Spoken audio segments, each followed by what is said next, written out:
بسم اللہ الرحمن الرحیم۔ مومنین اکرام، پشاور کے ضلع خیبر میں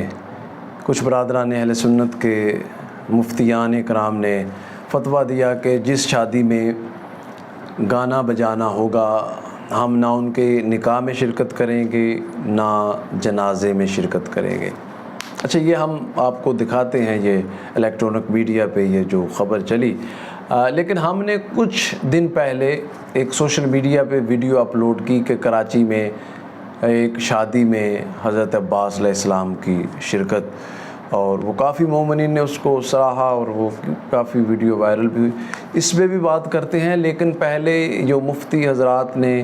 فتویٰ دیا ہے، آئیے اس کی بات سنتے ہیں۔ پشاور کے ضلع خیبر علاقہ زخاخیل میں علماء کرام کا سخت اور اٹل فیصلہ سامنے آ گیا ہے۔ علماء کا کہنا ہے کہ جس نے شادی میں گانا بجانا کیا اس کا نکاح و جنازہ نہیں پڑھایا جائے گا۔ جی مومنین کرام، آپ نے یہ نیوز سنی کہ مفتیان کرام نے فتویٰ دیا کہ ہم اس شادی میں نہیں جائیں گے جس میں گانا بجانا ہوگا، اور ان کے جنازے میں بھی شرکت نہیں کریں گے۔ اس پر ہم بعد میں بات کر لیتے ہیں کہ اس میں شریعت کیا ہے، سنت کیا ہے، لیکن جو میں نے ابتدا میں عرض کیا کہ ہم نے چند دن پہلے جو ویڈیو اپلوڈ کی تھی اس کا لنک ہم ڈسکرپشن میں ڈال دیتے ہیں، آپ وہ ویڈیو دیکھ لیجئے گا کہ حضرت غازی عباس علیہ السلام نے وہ دلہا جو تھا اس کے خواب میں آئے اور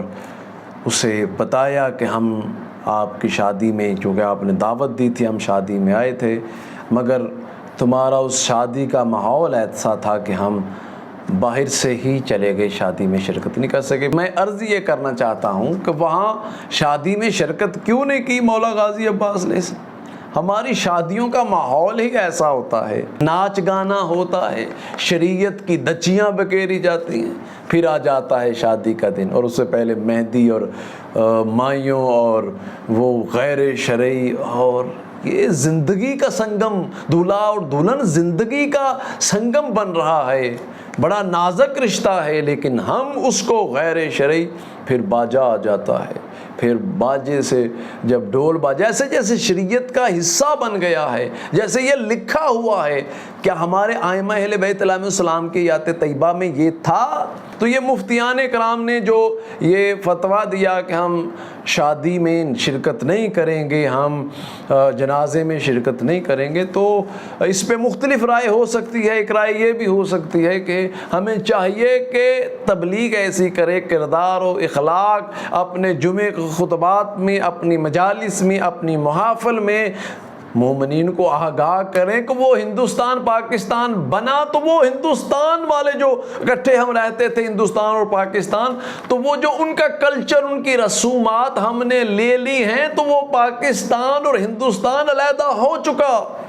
اب ہم علیحدہ ہیں، ہم پاکستان، ہم مسلمان ہیں، وہ رسومات ان کی ہیں۔ تو اس میں یہ ہے کہ ہمیں آگاہ کرنا چاہیے، کیونکہ ہمارے محمد صلی اللہ علیہ وسلم نے مکہ کے کفار کو ایسے نہیں تھا ان کے میل ملاپ ہی چھوڑ دیا تھا۔ جو کفار مکہ میں حضور علیہ الصلوۃ والسلام نے اعلان نبوت سے پہلے، اعلان نبوت کے بعد مدینہ میں اپنے کردار اخلاق سے ایسا پیش کیا کہ لوگ جو ہیں وہ جوک در جوک اسلام میں شامل ہو گئے، حضور علیہ الصلوۃ والسلام کی نبوت کے کلمے پڑھنے شروع کر دیے۔ تو ہمیں چاہیے امر بالمعروف و نہی عن المنکر، پیار محبت سے سنت نبی صلی اللہ علیہ وسلم پر، ائمہ اہل بیت علیہ السلام کی سنتوں پر عمل کرتے ہوئے ہم آگاہی دیں،